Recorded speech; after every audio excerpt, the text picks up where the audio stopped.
Bagaimana cara kerja earbud? Earbud nirkabel seringkali masih menjadi misteri bagi banyak orang. Dengan headphone berkabel, konsepnya jelas. Listrik mengalir dari ponsel pintar Anda, melalui steker, kabel, hingga ke headphone.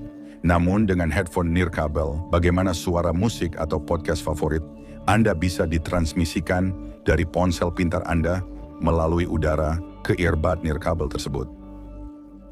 Pada episode kali ini, kami akan menjawab sebagian dari pertanyaan itu. Headphone nirkabel adalah perangkat yang sangat kompleks, dan di dalam earbud kecil tersebut, terdapat 9 teknologi berbeda yang akan kita bahas. Teknologi tersebut meliputi speaker, kodek audio, Bluetooth, sistem pada chip, SoC, papan sirkuit cetak, PCB, akselerometer, baterai lithium-ion, mikrofon MEMS, dan teknologi peredam bising. Karena setiap topik ini cukup mendalam, kami akan membuat episode terpisah untuk masing-masing teknologi, daripada menjelaskan semuanya sekaligus dalam satu video panjang. Seperti yang mungkin sudah Anda ketahui dari judul dan thumbnail video ini, kali ini kita akan fokus pada kodek audio dan bagaimana gelombang suara dapat direpresentasikan secara digital hanya dengan menggunakan sekumpulan angka. Video ini akan dibagi menjadi 4 bagian. Pertama, kami akan membongkar Apple AirPods 2 dan mengeksplorasi berbagai komponen di dalamnya. Kedua, kami akan memberi Anda gambaran konseptual tentang cara kerja earbud nirkabel. Selanjutnya, kami akan membahas dasar-dasar bagaimana audio atau gelombang suara dari lagu favorit Anda dapat diubah menjadi informasi digital hanya dengan menggunakan angka. Terakhir, kami akan menjelaskan detail yang lebih kompleks mengenai proses ini, termasuk diskusi singkat tentang format file audio. Video ini disponsori oleh PCBWay, penyedia papan sirkuit cetak berkualitas. Jadi mari kita mulai. Ada banyak jenis headphone dan earbud nirkabel di luar sana, tetapi semuanya menggunakan prinsip dasar dan teknologi yang sama. Kami menggunakan Apple AirPods 2 sebagai contoh untuk dibongkar dan dijelaskan.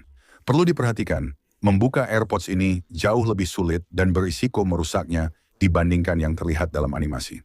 Ada banyak lem di dalamnya. Jadi jika Anda mencoba membongkarnya di rumah, kemungkinan besar earbud tersebut tidak akan berfungsi lagi setelahnya. Kami melakukan ini agar Anda tidak perlu melakukannya. Sekarang mari kita lihat komponen di dalamnya.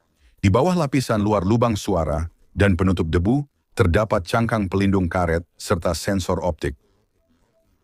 Di bawahnya terdapat speaker yang terdiri dari 4 komponen utama: diafragma, suspensi atau spider, kumparan suara, dan magnet. Di belakang speaker kita menemukan sejumlah sirkuit yang sangat kompleks, terlipat rapi di dalam paket kecil. Sirkuit ini sebenarnya terdiri dari 3 PCB yang saling terhubung dengan kabel fleksibel untuk membentuk satu unit sirkuit. Pada papan atas yang menempel di belakang speaker, ada 2 titik tempat speaker terhubung serta sebuah microchip besar yang menangani konektivitas Bluetooth dan menerjemahkan aliran audio terkompresi yang dikirim dari ponsel pintar. Terdapat juga akselerometer dan SoC yang bisa diprogram. Di papan sirkuit kedua, terdapat chip pemrosesan audio berdaya rendah, codec audio, serta kabel antena yang terhubung dengan baterai. Di bagian belakang earbud, terdapat mikrofon yang digunakan untuk teknologi peredam bising. Terakhir, ada papan sirkuit kecil yang menampung mikrofon MEMS utama berukuran kecil, bersama dengan konektor pengisian daya. Setelah melihat semua komponen ini, mari kita bahas cara kerjanya.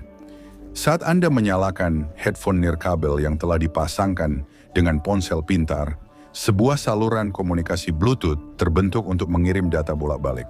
Ketika Anda mulai memutar musik, ponsel Anda mengambil data audio, mendekompresinya, dan menyimpannya sementara. Data ini diubah menjadi serangkaian angka digital yang panjang.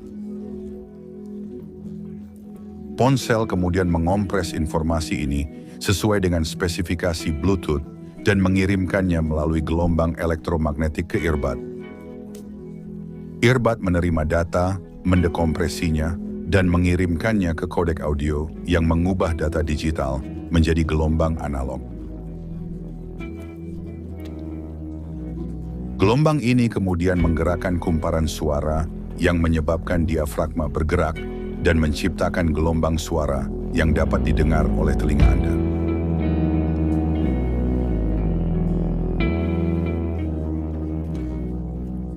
Apa itu kodek? Kodek, coding dan decoding adalah perangkat lunak atau perangkat keras yang mengubah data dari satu format ke format lain, baik untuk mengompres atau mendekompresi data. Dalam kasus earbud ini, kodek mengubah data audio digital menjadi gelombang suara analog. Proses ini disebut konversi digital ke analog, DAC. Kodek juga bisa melakukan proses sebaliknya, yaitu mengubah sinyal analog menjadi digital, ADC. Kodek digunakan di setiap teknologi yang kami gunakan untuk mengubah tipe data tertentu menjadi tipe lain sambil mengompresi atau mendekompresi data. Faktanya, video yang Anda tonton ini diunduh sebagai file video terkompresi dan kodek video secara aktif mendekompresi data video ini saat Anda menontonnya. Sekarang kita mempunyai gambaran konseptual. Mari kita lihat bagaimana bentuk gelombang suara analog dapat diubah menjadi dan diwakili oleh angka 1 dan 0. Berikut bentuk gelombang audio analog. Ini memiliki beberapa kelebihan dan kekurangan, sangat detail, dan tergantung pada panjang file audio, durasinya bisa cukup lama. Jadi, bagaimana Anda mengubah bentuk gelombang audio ini menjadi daftar angka digital yang panjang? Anda mungkin berpikir bahwa ini melibatkan matematika gila dengan banyak sinus dan kosinus, serta persamaan multivariabel. Tetapi sebenarnya ini jauh lebih mudah dari itu. Sebaliknya, bentuk gelombang audio analog ditempatkan pada grafik dan semua nilai yang dilewatinya pada interval waktu tertentu ditempatkan ke dalam daftar nilai. Itu saja, versi digital dari bentuk gelombang audio hanyalah daftar panjang nilai atau titik yang dilewati oleh bentuk gelombang. Dan dalam skenario ini, kita akan memiliki waktu 23 mikrodetik antara setiap titik data. Ketika informasi digital atau daftar panjang angka dimasukkan ke dalam kodek audio memplot semua titik pada grafik, menghubungkan titik-titik dan memperhalus garis antar titik, dan mengirimkan bentuk gelombang analog ke speaker yang mana menghasilkan suara. Faktanya, jika Anda membuka file audio di beberapa perangkat lunak pengedit audio dan memperbesarnya, Anda akan melihat semua titik yang membentuk audio tersebut. File musik atau data podcast bukanlah bentuk gelombang analog seperti ini, melainkan hanya sekumpulan titik panjang yang diberi jarak yang sama dengan nilai terkaitnya. Proses mengubah bentuk gelombang analog menjadi sekumpulan angka disebut digitalisasi atau konversi analog ke digital. Itulah konsep dasarnya. Selanjutnya, kita akan menambahkan beberapa detail lagi, dan selanjutnya, detail yang lebih kompleks. Namun sebelum itu, mari kita bahas sekilas tentang sponsor video ini, PCBWay. Earbud ini dilengkapi papan sirkuit cetak Rigid Flex yang segmen tertentu fleksibel dan dapat ditekuk, sementara segmen lainnya kaku dan mampu mendukung sirkuit yang agak rumit. PCBWay menawarkan semua jenis layanan pembuatan prototype dan pembuatan PCB termasuk PCB Rigid Flex, PCB aluminium, PCB dengan lusinan lapisan, dan PCB rancangan anak Anda yang digunakan dengan tombol tekan untuk menyalakan LED atau kubus LED ini. PCBWay juga menawarkan layanan perakitan PCB turnkey untuk membantu Anda mengisi PCB Anda. Lihat mereka di situs web mereka yang tertaut di bawah. Mari kita lanjutkan dan selami detail tentang bagaimana suara direpresentasikan secara digital. Ada dua aspek utama yang perlu ditangani mengenai sistem ini. Pertama, pada grafik ini, sumbu X adalah waktu, dan seperti yang telah kami sebutkan, setiap titik data atau sampel bentuk gelombang audio analog berjarak 23 mikrodetik. Jika kita mau jaraknya bisa lebih kecil, katakanlah 1 mikrodetik antar nilai atau sampel yang akan menghasilkan 1 juta sampel setiap detik, atau kecepatan pengambilan sampel 1 juta Hz, dan akan menghasilkan file audio yang berukuran lebih dari 100 MB untuk audio 60 detik. Jadi mengapa 23 mikrodetik? Jawaban singkatnya adalah jarak antara setiap titik data bergantung langsung pada kemampuan rata-rata telinga manusia dalam menangkap suara. Telinga manusia dapat mendengar suara hingga sekitar 20 kHz atau satu gelombang setiap 50 mikrodetik. Jika gelombang-gelombang tersebut berdekatan seperti ini, suara akan memiliki frekuensi yang lebih tinggi sehingga manusia tidak dapat mendengarnya. Para ilmuwan dan insinyur memutuskan untuk tidak terlalu memikirkan frekuensi yang tidak dapat didengar manusia. Jadi, untuk menangkap bentuk gelombang dengan frekuensi maksimum 20 kHz, diperlukan 2 titik data per gelombang penuh, sehingga mereka menggunakan 1 titik data setiap 23 mikrodetik, yaitu laju 44,1 kHz atau 40.100 sampel setiap kedua.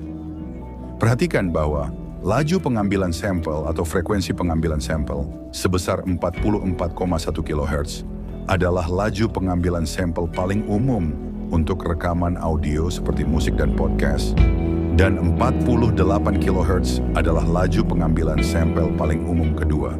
Namun mengapa jumlahnya sedikit lebih dari 2 kali lipat frekuensi pendengaran manusia?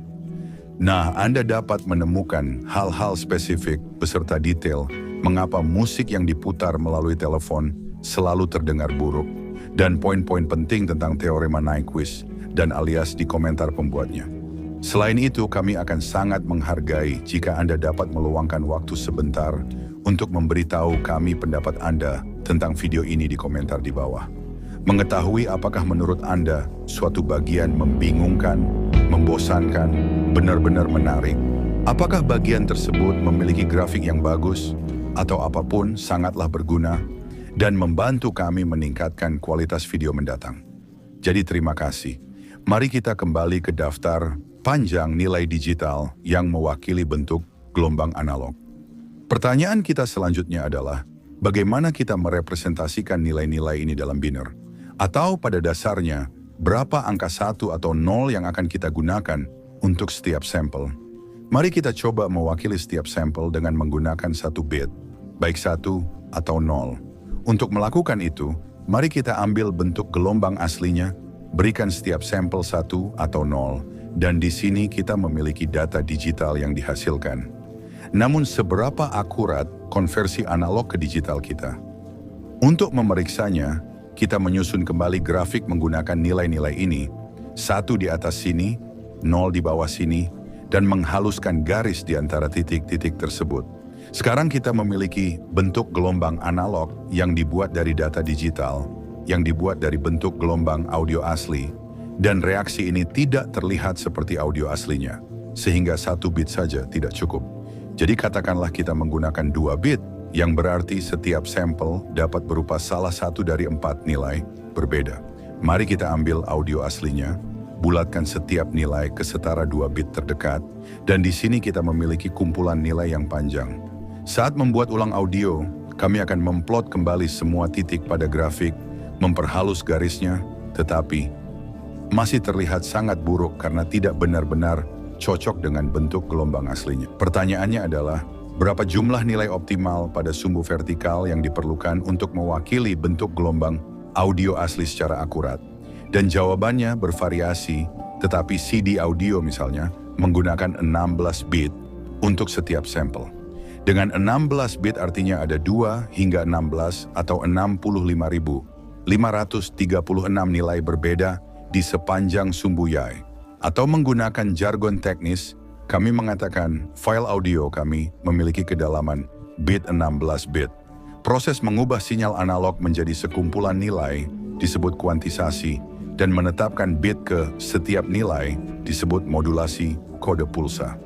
Selain itu, kedalaman bit audio 16 bit cukup umum, namun file audio berkualitas lebih tinggi menggunakan 24 atau 32 bit per sampel atau lebih tinggi.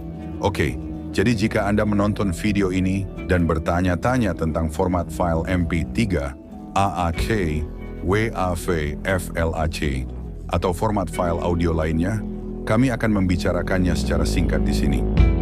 Data audio digital yang merupakan daftar panjang nilai 16 bit pada 44,1 kHz tidak terkompresi dan memakan banyak ruang sekitar 10,5 megabita per 60 detik dari dua saluran audio. File MP3 dengan stereo 320 kilobit per detik, kurangi ukuran file menjadi sekitar 2,4 megabyte dengan memproses setiap milidetik audio, dan temukan elemen dalam audio tidak terkompresi yang tidak dapat didengar manusia dengan baik. Algoritma psikoakustik menemukan elemen dalam audio yang memiliki suara bervolume sangat rendah, suara bernada sangat tinggi, atau suara yang sangat berdekatan yang dibuang oleh kompresi MP3, sehingga menghemat ruang dan menjadikannya format kompresi lossy. Format kompresi lossless seperti ALAS atau FLAC tidak membuang data apapun melainkan mengompresi data dengan menemukan pola atau data dan merepresentasikan pola tersebut dengan lebih efisien dibandingkan saat audio tidak dikompresi. Namun kompresi file adalah topik yang kompleks dan kami merencanakan seluruh video yang didedikasikan hanya untuk topik tersebut. Seperti disebutkan di pendahuluan, ada banyak teknologi yang dimasukkan ke dalam earbud nirkabel ini. Sejauh ini kami telah membuat video mengenai topik-topik ini dan kami sedang mengerjakan video untuk menjelaskan topik-topik lainnya. Jadi, jika Anda tertarik untuk mendapatkan pemahaman lengkap tentang cara kerja headphone nirkabel, lihat video tersebut di halaman saluran kami. Lalu berlangganan dan tekan belnya agar Anda mendapat pemberitahuan saat kami merilis video berikutnya tentang topik ini.